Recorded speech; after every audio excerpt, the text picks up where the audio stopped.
Hey, welcome to Deirdre Burnett, Live Again for You. I wanted to jump on and talk about anger. A-N-G-E-R, anger. Many of us have anger and don't even know it. It would be classified as hidden anger. Hidden anger. And the way that we get hidden anger is by being angry about something and not following all the way through to forgiveness and truly forgiving that person, place, or thing. And we allow this anger to just like ruminate over and over and over and over and over again. It just ruminates. It just keep going round and round. It stays in movement. And then it'll go and it'll just like rest in some area of your body.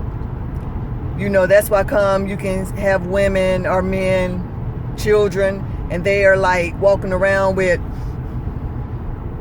they're walking around just like with anger, and it may even look like it's just like hardness, or they can look, just like stoic, like they don't have any feelings and emotions at all.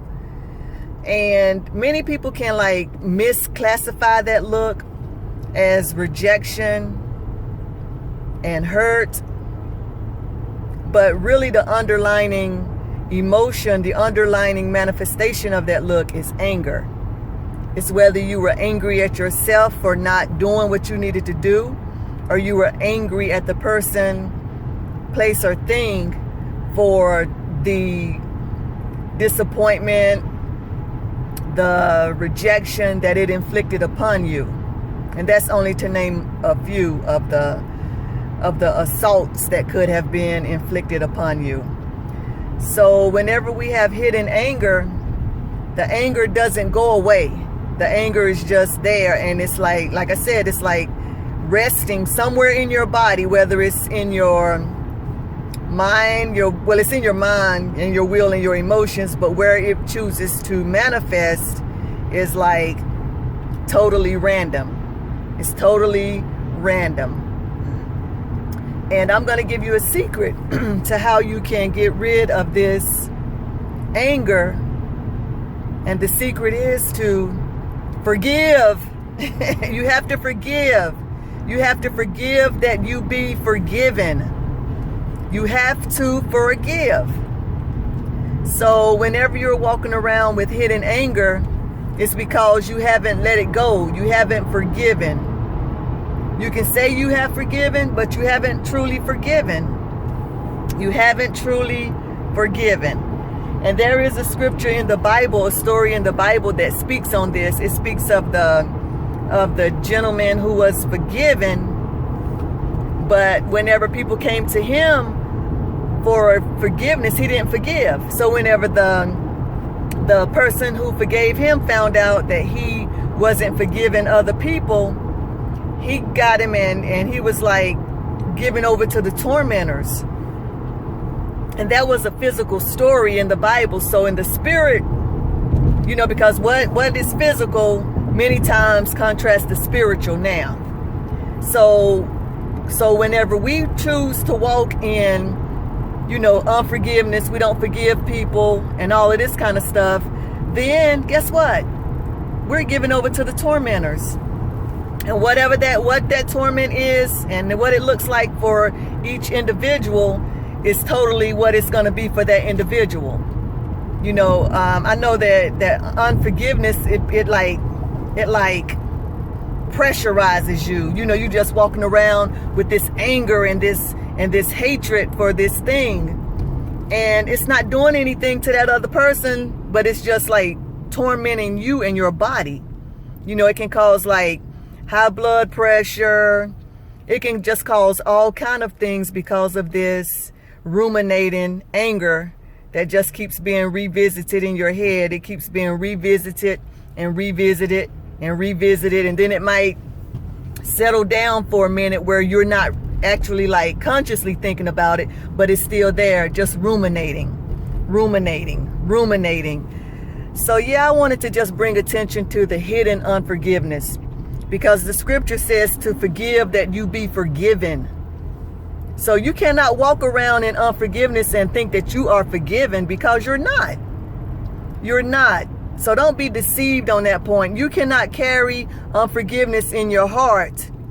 You cannot carry unforgiveness in your heart and think that you are forgiven. So yeah, just be aware of that. Be aware that you are not forgiven if you are not forgiving people. Okay? So yeah, hidden unforgiveness is deadly. It's deadly, y'all. It's deadly. I mean, I'll say hidden unforgiveness that is caused from anger. Anger, because the underlining emotion, the underlining foundation of unforgiveness is anger. You're angry. You're angry about something. You're angry because nobody came to your aid. You're angry because you were just done unjustly and you just felt like a person could have done something that they didn't do. Or you're angry because somebody said something about you that you didn't like. So what? Let it run off your back like water on a duck, okay? Let it run off, because people do that. You've done it before. You've done it before. So yeah, just let it run off your back. You have to let that stuff go. Some people still holding on to stuff that may have happened in high school, and you still have this grudge against this person, and y'all like 50 years old now. Oh, I remember when she like rolled her eyes at me and was talking about me to this girl. We was in the 8th grade. Really? If you look at the 8th graders now, if you look at even like people in high school now, and you're grown, y'all wasn't grown at all. You thought you were grown. I thought I was grown. When I was 21, I thought I was grown, which I was considered an adult at that point, but I still had a whole lot to learn.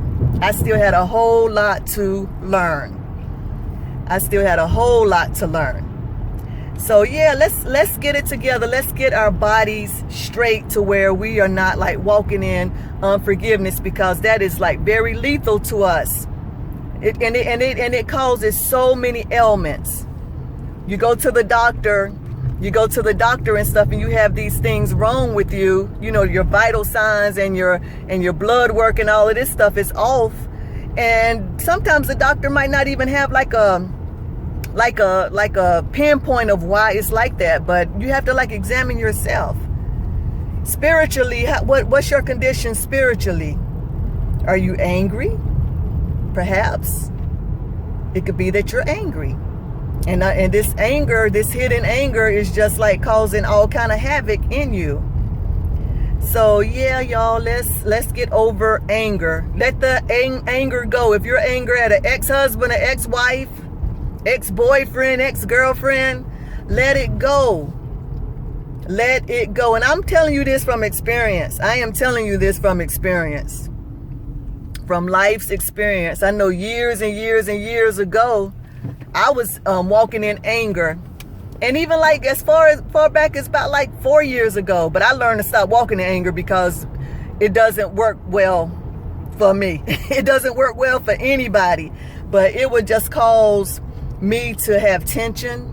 My blood pressure would go up if I was walking in like anger that I wasn't even like really considering as anger anymore, but I just had like let it rest in me. But certain things would trigger that anger, and it would become a ruminating thing again. I would just like open the wound right back up and just bring it back to life and think about what happened, what I should have said, what I should have did, what I didn't do, and I was just like feeding it baby food.